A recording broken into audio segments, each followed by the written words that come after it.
ప్రస్తుతం తెలంగాణలో రేవంత్ అన్న పరిపాలన ఎట్లా అనిపిస్తుంది?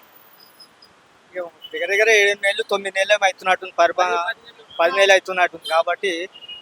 కాకపోతే ఇంకా 4 సంవత్సరాలు ఉంది కదా, మరి ఇంకా 4 సంవత్సరాలు వేచి చూసేది ఒకటి ఉంటది. అంటే రాగానే పెన్షన్లు పెంచుతా అని చెప్పిండు, మరి ఇక్కడ ఇక ఇంకోటి ఏంటంటే ఈ 6 రకాల స్కీములో ఏదో పెట్టిండు.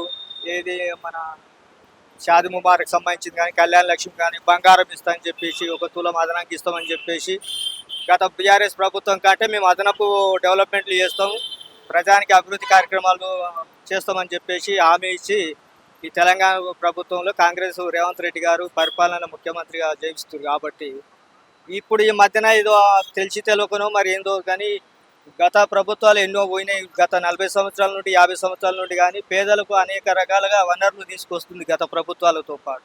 మరి ఈ ప్రభుత్వం మాత్రం ఖచ్చితంగా ఏం చేస్తుందంటే హైడ్రా పేరుతోటి చాలా ఎక్కడెక్కడ మారుమూల గ్రామాలు ఉన్నాయి, ఏ ఇంటి వాళ్ళని అడిగినా కూడా ఈ హైడ్రా పేరుతోటి పేద ప్రజలకు తీవ్ర నష్టం జరుగుతుంది. ఆస్తి నష్టం, పొద్దున్న లేస్తే రెక్కాడితే కానీ డొక్కాడని స్థితిగతులు ఉన్నాయి ప్రజలకు.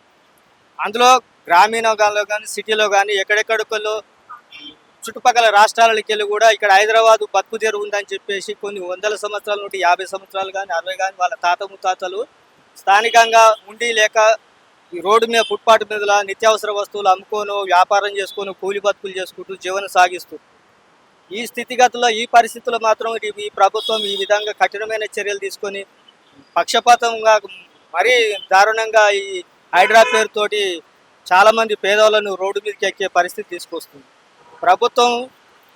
ఏ ప్రభుత్వం వచ్చినా సాధారణ పౌరులకు మరియు పేదవాళ్ళకి కొద్దిగా మెరుగుపరిచే విధంగా ఒక ప్రభుత్వం ఒక పని చేసిందంటే ఇంకో ప్రభుత్వం ఇంకో కొద్దిగా డెవలప్ చేయాలనే కాన్సెప్ట్ తోటి ప్రజలు ఆశించి ఇంకో కొత్త ప్రభుత్వాలను ఎన్నుకోవడం జరుగుతుంది.